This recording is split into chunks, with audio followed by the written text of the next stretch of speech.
Assembly तोड़ने का ऐलान कर दिया गया, निगरान हुकूमत आ रही है। बड़ी खबर, बड़ी ब्रेकिंग न्यूज ये है कि इमरान खान की गिरफ्तारी आखिर क्यों नहीं हो रही, इसकी वजूहात भी सामने आ चुकी हैं। 35 पेंशनों वाला अब 35 सवालों के जवाब देगा। बिस्मिल्लाहिर्रहमानिर्रहीम, अस्सलाम वालेकुम, मैं हूं शकील मलिक। असम्बली तोड़ने का ऐलान कर दिया गया, निगरान हुकूमत आ रही है। और इसके साथ साथ बड़ी खबर, बड़ी ब्रेकिंग न्यूज ये है कि इमरान खान की गिरफ्तारी आखिर क्यों नहीं हो रही, इसकी वजूहात भी सामने आ चुकी हैं। और जनाब 35 पेंशनों वाला अब 35 सवालों के जवाब देगा। यानी कि इमरान खान साहब जो है, जो कभी 35 पेंशनों का इल्जाम लगाते थे, अब 35 सवालों के जवाब देंगे। और इन जवाब देने के बावजूद उनके साथ क्या होगा, ये बड़ी स्टोरी है। तो जनाब वीलो का करते हैं आगाज और सबसे पहले बात करते हैं इसी 35 पेंशनों के मामले की। इमरान खान साहब ने 2013 के इलेक्शन के बाद उस वक्त निगरान हुकूमत में जो निगरान वजीर आला थे पंजाब, नजम सेठी साहब, उन पर इल्जाम लगाया था कि उन्होंने इलेक्शन में 35 पंक्चर लगाए हैं। और इसका इतना ववेला हुआ कि फिर उन्होंने लाहौर से एक लॉन्ग मार्च का आगाज किया, 126 दिन तक धरना दिया और पूरे मुल्क का निज़ाम मफलूज करके रखा। खैर वो धरना जब खत्म हुआ, वो APS का सानिया था, उसके बाद ये धरना खत्म कर दिया गया। लेकिन वो 35 पंक्चर वाला जो इल्ज़ाम था वो आज भी जिंदा है। और देखें वो किस्मत का क्या खेल है कि कभी 35 पंक्चर का इल्ज़ाम लगा रहे थे और आज इनको तोशाखाना केस में ट्रायल कोर्ट की जानिब से जो सवालात थमाए गए हैं वो भी 35 हैं।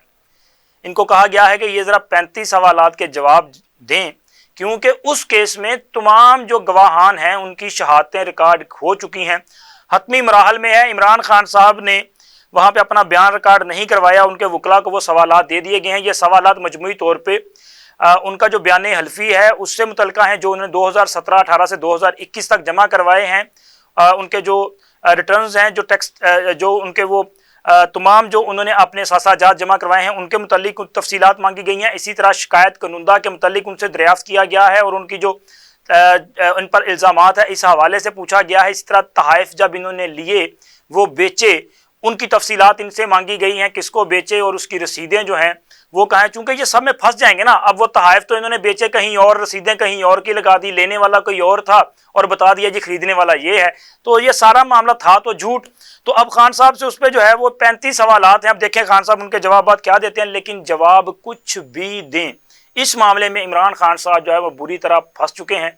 अब मुझे तो यही लग रहा है कि खान साहब ने जिस तरह हमेशा किया है कि इमरान खान साहब जब भी फंसते हैं ना तो वो हमेशा मलबा किसी और पे डाल देते हैं, चाहे वो उनकी अपनी ही बीवी क्यों ना हो। इससे पहले भी इस तरह के वाक़यात होते रहे हैं। और मुझे तो लग रहा है कि ये जो तोशा वाला मामला है, बिल आखिर इमरान खान ने सारी जिम्मेदारी बुशरा बीबी पे डालेंगे कि जनाब ये तोहफे चूँकि मेरे साथ थी तो ये मुझे बताए बगैर साथ ले गई, बेचे भी इन्होंने खुद, चूँकि फराह गोगी इसमें मुलव्वस थी। तो मुझे लग रहा है कि ये खान साहब फराह पे इस पे डालेंगे, बुशरा बीबी पे, और बुशरा बीबी फिर ज़ाहिर है वो क्या करेंगी, वो तो खान साहब पे डालेंगे। तो खान साहब का इसमें बचना जो है काफ़ी मुश्किल नज़र आ रहा है, बल्कि नामुमकिन है। और जनाब फिर अब इसके बाद बात करते हैं निगरान हुकूमत और इमरान खान की गिरफ्तारी क्यों नहीं हो रही और असम्बलियाँ तोड़ने। इमरान खान की गिरफ्तारी जो है वो आपको अब इसी पे बात कर लेते हैं। इमरान खान की गिरफ्तारी क्यों नहीं हो रही। देखें इमरान खान साहब के खिलाफ मजमूई तौर पर कोई 200 के करीब मुकदमात हैं और इन सब में ट्रायल जो है वो जारी है। किसी में अबूरी जमानत चल रही है, किसी में इनके खिलाफ जो है वो चलान जमा करवाया जा रहा है, किसी में चलान जमा करवाने की हदायत जारी कर दी गई है, किसी में ये जमानतें भुगता रहे हैं, किसी में इनकी इंक्वायरी चल रही है, कहीं JIT के सामने पेश हो रहे हैं, कहीं कहीं और मामलात में जो है इनकी इंक्वायरीज जो है वो चल रही है। तो इमरान खान साहब जो है इनमें इनको भुगता रहे हैं, लेकिन गिरफ्तारी नहीं हो रही। हालांकि इमरान खान के दौर में इनके मुखालफिन के खिलाफ पर्चे बाद में दर्ज होते थे, गिरफ्तारियां पहले होती थी। सिर्फ शिकायत की बुनियाद पे लोगों को गिरफ्तार कर लिया जाता था, फिर उसके बाद एविडेंस जो है वो करेक्ट किए जाते थे और नतीजा ये निकलता था कि लोग जो हैं वो चूंकि वो कहते हैं ना अदम शवाहिद की बुनियाद पर उनको जो है बरी कर दिया जाता था अदालतों से। तो जनाब हुकूमत की पॉलिसी ये है, ये प्रिंसिपल डिसीजन है कि इमरान खान को गिरफ्तार उस वक्त किया जाए जब इमरान खान के खिलाफ तमाम जो शवाहिद हैं वो तस्लीम शुदा शवाहिद हों, वो तस्लीम किए जा चुके, यानी कि ट्रायल मुकम्मल होने के बाद जब इनको सजा अनाउंस कर दी जाए तो फिर इमरान खान को गिरफ्तार किया जाए, ताकि इमरान खान साहब के वो जो आखिर वहाँ से भी मदद तो कम हो चुकी है, लेकिन उनको खदशा है कि वो जो इमरान खान की जो है वो मदद करना शुरू कर देते हैं, फिर वो भी मदद नहीं कर पाएंगे क्योंकि कानूनी तौर पे वो बंदिश जो है वो उनके आड़े आ जाएगी।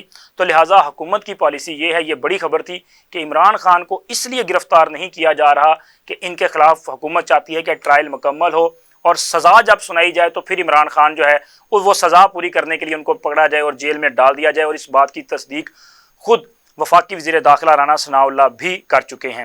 اور اب بات کریں گے سب سے بڑی خبر کی، وہ ہے اسمبلی توڑنے کا اعلان۔ تو بالکل جناب، حکومت کی طرف سے موجودہ قومی اسمبلی تحلیل کرنے کا اعلان جو ہے کر دیا گیا ہے، اصولی اعلان جو ہے وہ ہو چکا ہے۔